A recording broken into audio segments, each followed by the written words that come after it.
नमस्कार दोस्तों, मैं राजेश सिंह, मोटिवेशनल स्पीकर मुंबई से। आज फिर इस वीडियो के माध्यम से आप सबके सामने उपस्थित हुए हैं। तो आज हम बहुत इंटरेस्टिंग बात करने वाले हैं। आज हम बात करेंगे ब्रायन डायसन जी के बारे में। ब्रायन डायसन जी कोको कोला के वर्ल्ड सीईओ हैं। कोको कोला जो तकरीबन शायद ही कोई ऐसी कंट्री हो जहां लोग इस्तेमाल ना करते हो।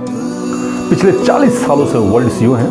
एक बार उन्हें स्टेज पे बुलाया गया और काफ़ी रिक्वेस्ट उनसे की गई कि कुछ अच्छी बातें आप बताएं जिससे कि हम सब का मनोबल बढ़ सके, हम सब अपनी ज़िंदगी में काफ़ी ऊपर जा सके, क्योंकि हम सब भी कॉरपोरेट से ही एसोसिएट हैं। तो स्टेज पे आए ब्रायन डायसन जी। उन्होंने कहा कि वैसे तो हम कोई मोटिवेशनल स्पीकर तो नहीं हैं, लेकिन 40 सालों का जो तजुर्बा है हम वो कुछ आप सबको बताना चाहते हैं। उन्होंने कहा कि हम सब अपनी ज़िंदगी में कभी न कभी हम सब सर्कस जा चुके हैं। सर्कस में आपने देखा होगा कि कुछ करतब दिखाने वाले जो जगलिंग करते हैं, 4-5 गेंद बॉल उनके हाथों में होता है और उससे वो खेलते हैं। ठीक हमारी ज़िंदगी में भी, हमारे जीवन में भी 5 गेंद होता है जिस गेंद से हम खेलते हैं। सबसे पहला गेंद होता है काम प्रोफेशन रूपी गेंद जिससे हम खेलते हैं। दूसरा परिवार रूपी गेंद, तीसरा फ्रेंड रूपी गेंद, चौथा शरीर रूपी गेंद और 5वां स्पिरिट रूपी गेंद। हमारी जिंदगी, हमारे जीवन में यही 5 गेंद है जिससे हम खेलते हैं बार बार। लेकिन जो पहला गेंद है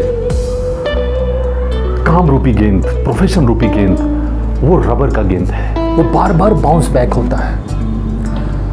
मतलब कि आप यूं समझ लीजिए, वो बस स्टॉप पे जैसे हम खड़े हैं तो जिस तरीके से बार बार बस आती है जाती है, बस आती है दूसरी तीसरी चौथी, उसी तरीके से बार बार अपॉर्चुनिटी हमें अपनी ज़िंदगी में बार बार मिलता है उस रबर रूपी बॉल से खेलने का। लेकिन बाकी के जो ये 4 गेंद मिले हैं बॉल, वो कांच की बॉल है।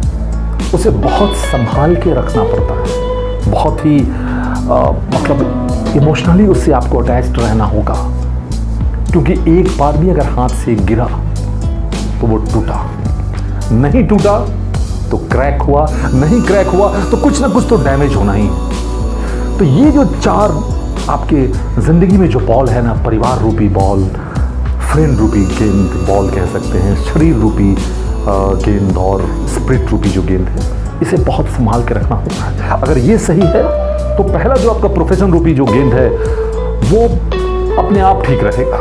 तो अगर इन सब का कॉम्बिनेशन अगर आप बना के रखते हैं तो ज़िंदगी में आप काफ़ी आगे बढ़ सकते हैं और हमेशा खुश रहें, क्योंकि खुशियों का इंडेक्स जितना ऊपर हो आपकी ज़िंदगी में असली कमाई आपकी वही है।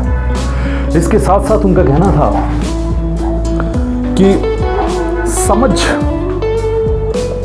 समय ये दोनों एक साथ लोगों को नहीं मिलता। जब समय निकल चुका होता है तब समझ आता है, या जब समझ आता है तो समय निकल चुका होता है। पर दोनों का कॉम्बिनेशन एक साथ नहीं होता। अगर दोनों का कॉम्बिनेशन अगर एक साथ हो जाए तो फिर आप कुछ भी कर सकते हैं। तो बस हमेशा खुश रहें, खुशियां बांटते रहें। खुशी से एक कहानी मुझे याद आ गई। 2 भक्त थे भगवान विष्णु के, जो किसी पेड़ के नीचे ध्यान में बैठे हुए थे। अचानक वहां से नारद जी क्रॉस कर गए।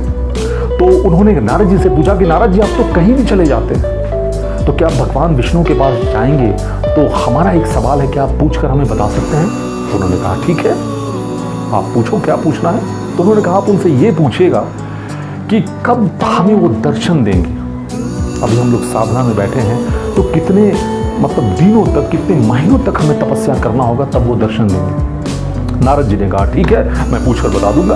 नारद जी तो कहीं भी चले जाते थे। नारद जी भगवान विष्णु के पास गए। उन्होंने पूछा कि जी इस तरीके से 2 भक्त हैं जो आपके दर्शन के अभिलाषी हैं, तो क्या आप उन्हें कब तक दर्शन देने वाले हैं? तो भगवान विष्णु कहते हैं कि जिस पीपल के पेड़ के नीचे वो साधना कर रहा है या तपस्या कर रहा है, उस पर जितने पत्ते हैं उतनी बार जब वो जन्म लेगा मरने के बाद, तब मैं जाकर दर्शन देने वाला हूं। नारद जी बहुत मतलब दुखी हुए। वो आए नीचे और बहुत ही अफसोस व्यक्त करते हुए, दुख व्यक्त करते हुए उन्होंने कहा कि इस तरीके से जो है भगवान विष्णु ने कहा है। तो उन्होंने कहा कि भगवान विष्णु ने अपने मुख से कहा है। नारद जी ने कहा हाँ। आपके सामने कहा है? नारद जी ने कहा हाँ। आपने ठीक से सुना है? उन्होंने कहा हाँ। तो बस खुश हो गए वो दोनों, इतने खुश हो गए, इतने खुश हो गए, इतने झूमने लगे, नाचने लगे कि नारद जी ने अपनी जिंदगी में इतना मतलब खुश व्यक्ति को उन्होंने कभी देखा ही नहीं था। फिर अचानक भगवान विष्णु वहां प्रकट हो गए। तो नारद जी ने कहा कि भगवान आपने तो कहा था कि आप इनको दर्शन न जाने कई जन्मों के बाद देने वाले हैं, तो आप अभी कैसे दर्शन दे दिए? तो भगवान विष्णु ने कहा कि दर्शन तो मैं कई जन्मों के बाद ही देने वाला था, लेकिन इतने जन्म के बाद भी, मतलब इसे पता था कि इतने जन्म के बाद दर्शन होने वाला है, लेकिन फिर भी ये दोनों इतने खुश थे, इतने एक्साइटेड थे, इतने मतलब खुशी से नृत्य करने लगे कि मुझसे रहा ना गया और मैं खुद देखने चला आया कि ऐसा भी कोई व्यक्ति हो सकता है। तो चूंकि मैं आया हूं तो इसने दर्शन कर लिए। तो इससे हमें यह सीख मिलता है, और ब्रायन डायसन जी की बातों से यह सीख मिलता है कि हम जितना खुश रहें ना, उतना हैप्पीनेस इंडेक्स आगे बढ़ेगा और हम जीवन में कोई भी चीज अचीव कर सकते हैं। तो बस इसी तरीके से खुश रहें, खुशियां बांटते रहें, और हम फिर अगले एपिसोड में मिलेंगे। सब्सक्राइब करना बिल्कुल ना भूलें, बेल आइकन जरूर दबाएं ताकि आपको नोटिफिकेशन मिलता रहे। और कुछ भी कमेंट करना चाहें तो आप प्लीज़ कमेंट कर सकते हैं, या किसी टॉपिक पे आप चाहते हैं कि मैं बात करूं या आपको बताऊं, कुछ नॉलेज दूं, तो आप प्लीज़ कमेंट करें। ठीक है, नमः शिवाय, गॉड ब्लेस यू, बाय।